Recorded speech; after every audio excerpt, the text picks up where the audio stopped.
Bonjour, aujourd'hui nous allons voir ensemble comment passer du stacking Saber à une pool sur Solfarm sans rien changer de sa pool de liquidité, juste en sortant et juste en entrant pour vous montrer que c'est extrêmement simple.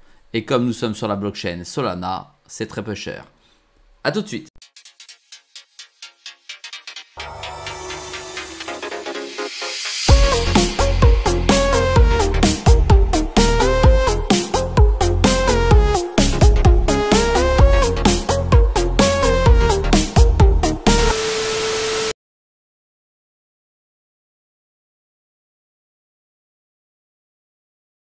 Alors, nous voici sur Saber. Alors, sur Saber, vous avez la possibilité de farmer en pool.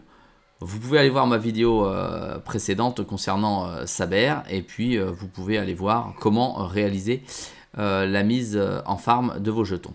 En l'occurrence, ici, je vais sortir des jetons qui se trouvent en farm, qui se trouvaient en farm, parce que je l'ai fait juste avant la vidéo, en UST, c'est un stablecoin, USDC. Donc je vous rappelle, la pool de liquidité doit produire deux jetons pour qu'il y ait une liquidité dans les exchanges, en l'occurrence dans les DEX. Pourquoi pas sur Serum ici.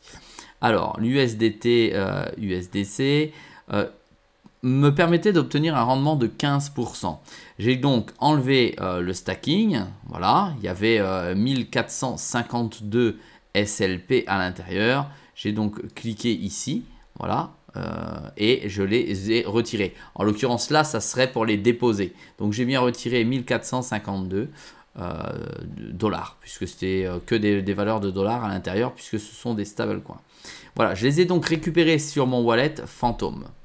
De là, je peux, si je veux, rentrer dans la pool de liquidité, d'accord, et enlever cette valeur. Vous voyez, j'ai en dépôt les fameux 1400. Je peux l'enlever, sortir de la pool de liquidité et récupérer l'ensemble de mes jetons.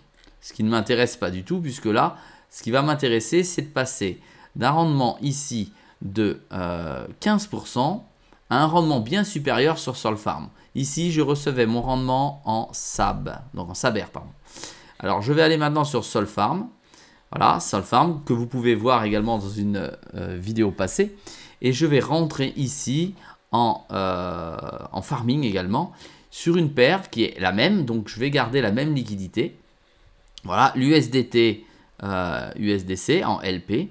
Et là, par contre, c'est en Saber et en Sunny que je vais recevoir. Je vous invite à aller voir la vidéo sur Sunny Aggregator. Voilà, pour comprendre. Donc, je vais recevoir des jetons en Saber et en Sunny. Mais là, le rendement, il est de 165% et non plus de 15% annuel. Là, on est dans un APY, d'accord, donc avec réinvestissement de 165%. Alors, ça paraît mirabolique, mais je vous rappelle qu'il y a bien plus, qui est bien plus dangereux, et ces 165% ne sont pas arrêtés naturellement. Ce qui me fait un rendement de 0,27 par jour, pour un rendement de 1,89 par semaine. Ce qui est vraiment énorme. Avant, on va aller voir sur Sunny, effectivement, si la pool s'y présente. Sunny Aggregator. Voilà, tac. Et on va aller voir si elle existe. On va laisser charger une petite seconde.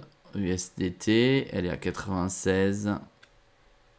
Ici, je reçois que en SBR, comme je fais là de l'autre côté, et en Sunny.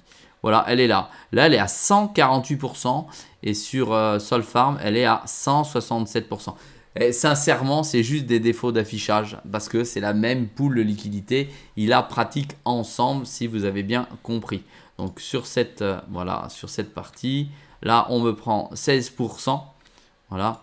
Et ici, on me prend 2,5%. Je vais vérifier ce que je vous dis.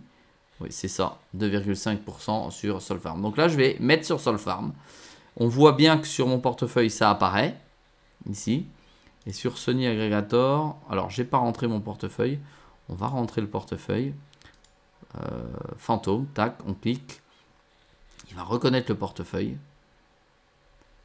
Voilà, il reconnaît le portefeuille. Et là, voilà, j'ai mes 1452 que je pourrais rentrer en compte en cliquant ici.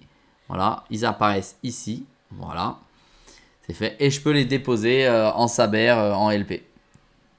Voilà, pardon, je peux les déposer sur Sunny Aggregator directement en LP. Là, en l'occurrence, je les garde, je sors de Sunny Aggregator et je vais aller sur Solfarm parce que c'est la même chose, mais je suis certain que Solfarm me permet de voir l'apparition de mes investissements sur une vidéo que je vous ai également fait la fois dernière.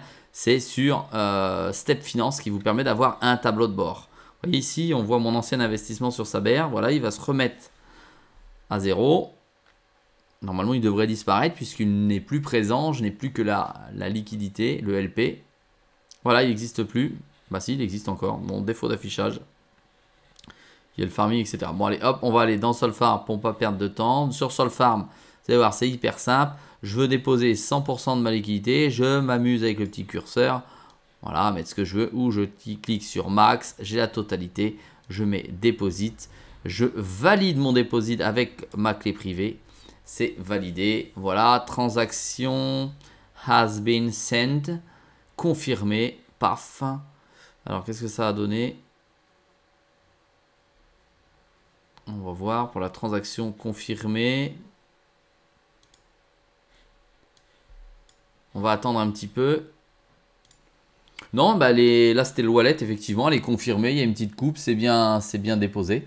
Voilà, bah ça va commencer à générer quelques rendements.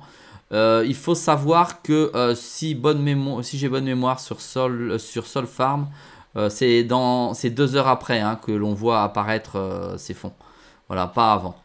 Voilà, c'est apparu dessus. Si je souhaite voir que ce que je stack, je fais ça et puis je ne me perds pas dans toutes les liquidités qu'il y a. Et ça va commencer ici à générer automatiquement les rewards. Alors on va aller sur Step Finance. On va réactualiser quand même le Step Finance. Parce que apparemment le vilain il veut pas. On va reconnecter sans doute le portefeuille. Voilà, ça vient, ça vient. C'est l'écosystème Solana, c'est nouveau, il y a plein de petits bugs, voilà, mais ça fonctionne très très très bien. Et voilà, on voit mon autre pool de liquidité sur Raydium, c'est du Ray USDC à 135, on peut claim. Bon, c'est pas encore arrivé, je pense que d'ici 2 heures, ça apparaît sur mon tableau de bord. Voilà, je vous ai montré comment il fallait faire pour pouvoir réaliser un farming avec un pourcentage plus important. Il y a tout de même du risque, même si on est sur des stablecoins. Je vous invite à lâcher un petit pouce bleu et je vous remercie. À très vite dans une prochaine vidéo.